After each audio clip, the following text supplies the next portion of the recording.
سب سے پہلے تو میں آپ سے یہ پوچھنا چاہتا ہوں کہ لوگ کہتے ہیں پاکستان زوال کا شکار ہے، کیا ہمارا ادب، شاعری اور جو دوسرے فنون ہیں انہوں نے اپنا حق پوری طرح ادا کیا ہے یا وہ بھی اسی طرح زوال کا شکار ہیں جس طرح معاشرہ ہے؟ دیکھیے، جو آب و ہوا ہوتی ہے وہ انسانوں کو متاثر کرتی ہے۔ اگر سردی پڑ رہی ہوگی تو ہم اپنا لباس بدل لیں گے، تبدیل کر لیں گے۔ تو اگر جغرافیائی آب و ہوا کا اثر پڑتا ہے تو یہ کیسے ممکن ہے کہ سیاسی آب و ہوا کا اثر نہ پڑے؟ اچھا، ہر 10-20 سال کے بعد یہ اعلان کر دیا جاتا ہے کہ ادب مر رہا ہے اور تہذیب مر رہی ہے، اور ایسا ہے نہیں۔ کتابیں مسلسل شائع ہو رہی ہیں، کہہ رہے ہیں کہ بھئی اب یہ سوشل میڈیا پر کتابیں ڈیجیٹل ہو گئی ہیں اور آن لائن وغیرہ وغیرہ، کتابوں کی دکانیں بند ہو رہی ہیں۔ یہ حقیقتیں ہیں۔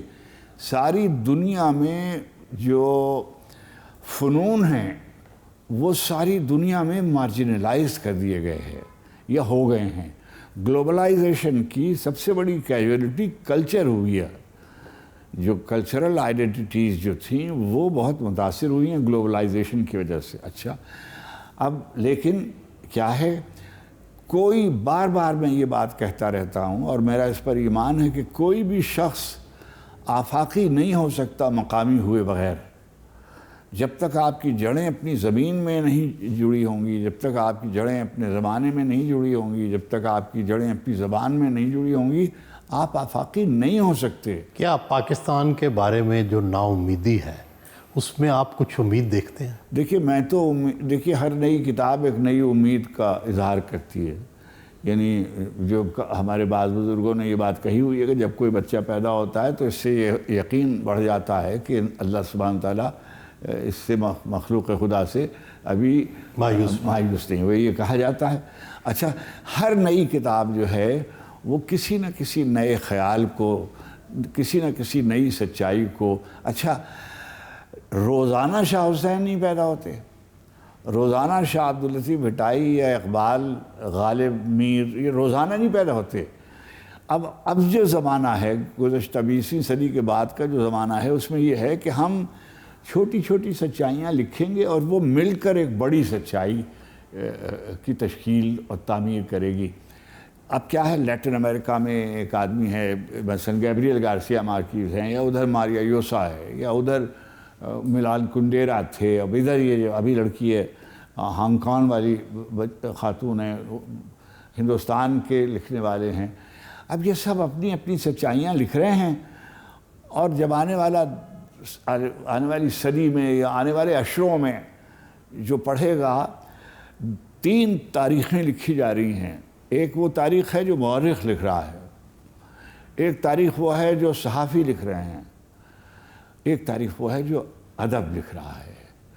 صحافی جو تاریخ لکھتے ہیں وہ سویرے کا اخبار، خبر بھی ادب ہوتی ہے مگر شام کو باسی ہو جاتی ہے۔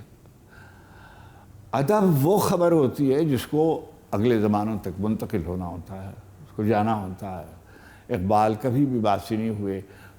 فرید الدین گنج شکر کے جو ابیات ہیں، پنجابی زبان کی بھی وہ بنیاد ہے اور اردو زبان کی بھی وہ بنیاد ہے اور ہندی زبان کی بھی وہ بنیاد ہے۔ تو جو سچائیاں ہیں وہ ہم جس علاقے میں، یعنی ہم لوگ باتیں کرتے ہیں، جیسے تکشلا کی باتیں کرتے، گندھارا کی باتیں کرتے، ہم زیادہ اس کے بارے میں جانتے نہیں ہیں، اس لیے کہ ہم وہ زبان ہی نہیں جانتے۔ پاکستان میں پالی پڑھائی نہیں جاتی، پاکستان کی کسی یونیورسٹی میں سنسکرت پڑھائی نہیں جاتی۔ ظاہر ہے کہ جب آپ بنیادی جو ٹیکسٹ آپ نہیں پڑھ سکیں گے، انگریزی کے توسط سے پڑھتے ہیں۔ ابھی میں ایک کتاب دیکھ رہا تھا اور اس میں انگریزی کے توسط سے انہوں نے نام لکھے ہوئے تھے۔ ابھی دیکھیے، تتھیہ کہتے ہیں سچ کو، شلا کہتے ہیں چٹان کو۔ وہ سچائی جو چٹانوں پر کندہ کی گئی تھی وہ تکشلا ہوتی تھی، ٹیکسلا۔ اب وہ ہم انگریزوں سے تکشلا نہیں بیان ہوتا تھا۔ ابھی میں نے جو نقل کیا، رویندر ناتھ ٹھاکر، اب وہ ٹھاکر نہیں کہہ پاتا تھا تو اس نے اس کو ٹیگور کر دیا، ہے نا، رویندر ناتھ ٹیگور، ہے نا، وہ ٹھاکر تھا۔ وہ ٹھاکر تھا۔ اسی طریقے سے جو ابھی میں جس ذکر میں نے کیا ایک کتاب کی تقریب رونمائی میں گیا تو انہوں نے انگریزی سے رومی پڑھا تھا، تو اب انہوں نے دیکھا کہ سلطان العلماء بہاؤالدین ولد ان کا نام تھا، ہے نا، ان کا دوسرے جو تھے ان کا بیٹا جو تھا وہ سلطان ولد اس کا نام تھا، انہوں نے انگریزی میں WALAD پڑھا، تو انہوں نے پوری کتاب میں دونوں باپ بیٹوں کے نام، رومی کے والد کا نام بھی اور رومی کے بیٹے کا بھی نام ولاد لکھا ہوا ہے۔ اب یہ کیا ہے، کیونکہ اصل مت نہیں پڑھ رہے اس لیے یہ غلطیاں کرتے، یہ غلطیاں کہہ لیں، یہ صرف نظر کیا انہوں نے، تو یہ قصہ ہے۔ مگر ہمیں تو کوئی مایوسی نہیں ہوتی، ہم دیکھتے ہیں سندھی زبان میں پاکستان میں کس چیز سے زیادہ امید ہے آپ کو کہ یہ جا کے آگے پاکستان کے لیے بینیفیشل ہوگا؟ دیکھیے روزانہ ہم یہ سنتے ہیں کہ اس مہینے میں اتنے ہزار بچے جو تھے وہ پاکستان سے ترک سکونت کر کے مغرب میں چلے گئے۔ اگر یہ تعداد مبالغے کے ساتھ بھی بیان کی جا رہی ہے، مگر بچے جا تو رہے ہیں، اس لیے کہ جب آپ تشریف لے جاتے ہیں امریکہ اور کینیڈا تو آپ دیکھتے ہیں کہ وہاں ڈاکٹرز اور انجینئرز کی بڑی تعداد ایسی ہے کہ جو پاکستانیوں کی ہے، تو جسے آپ برین وغیرہ کہتے ہیں، یہ ہو رہا ہے۔ لیکن اس وقت جو پاکستان کی آبادی ہے اس کے 65% کے قریب لوگ جو ہیں وہ نوجوان ہیں، تو اگر آپ ان نوجوانوں کو مینیج کر لیں یا ان کو کسی ایک راستے پہ لگا دیں، اب عجیب بات ہوتی ہے، ہم فوراً اپنے ماضی کی طرف چلے جاتے ہیں۔ علی گڑھ یونیورسٹی میں اور الہ آباد یونیورسٹی میں اور لکھنؤ یونیورسٹی میں طلباء و طالبات کی زیادہ تعداد اس زمانے میں مراعات یافتہ طبقوں کی تھی، مگر جب قائد اعظم نے تحریک پاکستان کے لیے نوجوانوں کو بلایا تو انہوں نے اپنے امتحانات ترک کر کے تحریک پاکستان میں شامل ہو گئے، پشاور سے لے کے علی گڑھ تک۔ تو کوئی لیڈر ہو جو اس کو انکیش کر سکے، اس کو بامانی بنا سکے، نوجوان منتظر ہے۔ دیکھیے کوئی خلا نہیں رہے گا، اس کو بامانی کیسے بنایا جائے، یہ لیڈر بنائیں گے۔ کون سا لیڈر بنائے گا آپ غور فرمائیے، کیا جو لیڈرشپ ہے مختلف جماعتوں کی، تو کیا اس خلا سے کوئی آدمی اچھالا جائے گا یا کوئی خود اس میں سے قیادت کے لیے کسی محروم طبقوں میں سے کوئی آدمی اٹھے گا؟ آپ کیا سوچتے ہیں کیا ہوگا؟ میں کوئی اس وقت ایک اور سہیل المیہ ہے، ہمارے نوجوانوں کو یہ سبق دے دیا گیا ہے کہ کامیاب آدمی وہ ہے جس کے پاس آسودگی زیادہ ہے، جس کے پاس پیسے زیادہ ہیں، تو وہ پیسے کمانے پر لگا ہوا ہے نوجوان۔ تو کیا درس دینا چاہیے؟ اب یہ بات یہ ہے کہ تو کیا ہونا چاہیے؟ کیا کسی زمانے میں ایسا نہیں تھا کہ آدمی حصول رزق کے لیے کام نہیں کرتا تھا؟ یعنی میں اپنے بارے میں کہتا ہوں، میں ایک بہت ہی غریب گھرانے سے، مزدور گھرانے سے میرے تعلق، تو میرا تو ایک ہی خواب تھا کہ بھئی میں انقلاب آئے گا اور فلاں صاحب جو ہیں وہ، مثلا میں بالکل اس کا اعتراف کرتا ہوں کہ جب میں پاکستان میں تھا تو میں ذوالفقار علی بھٹو سے بہت میں نے امیدیں وابستہ کر رکھی تھی، اور میں نے ان کے لیے، اگر آپ میری کتابیں، بہت ہی ناشائستہ بات ہوتی ہے اپنے بارے میں بات کرنا، دیکھیں گے تو آپ کو اندازہ ہوگا کہ مختلف زبانوں میں نے کس کے بارے میں کیا لکھا ہے۔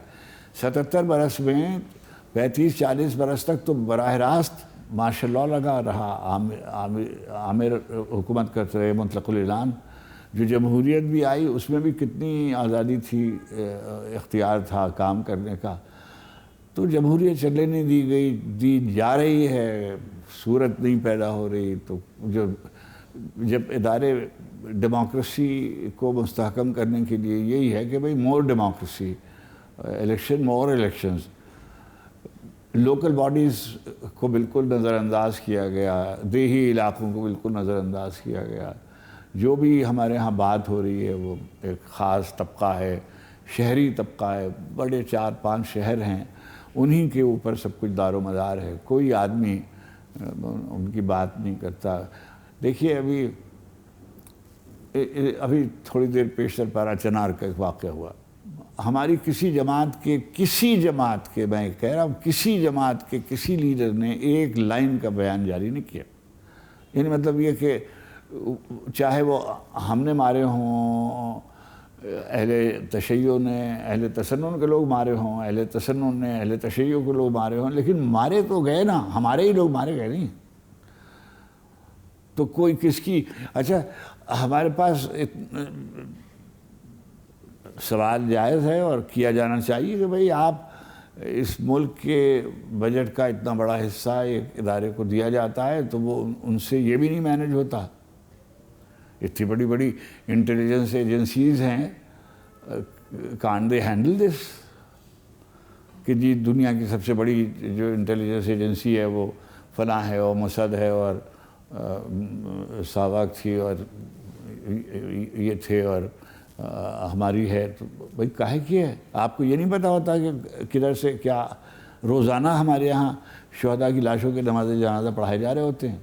لوگ اس کے اوپر دیکھ کر چینل بدل لیتے ہیں. روزانہ ایک سیلوٹ آپ اس کو دے رہے ہوتے ہیں اور پھول چڑھائے جا رہے ہوتے ہیں. مطلب یہ کہ you can't handle your own people. It may not be that simple. یعنی یہ کوئی آسان کام نہیں، مگر 10 برس 15 امید کہاں ہے؟ امید تو جمہوریت میں ہی ہے. یہی لوگ کچھ بہتر لوگ آ جائیں، 2-4 الیکشن ہو جائیں. ہم تو نہیں ہوں گے لیکن ہمارے بعد آنے والی نسلیں، ان کے بعد آنے والی نسلیں ممکن ہے کچھ ایوالو کر لیں اور کوئی صورت بہتری کی تھی.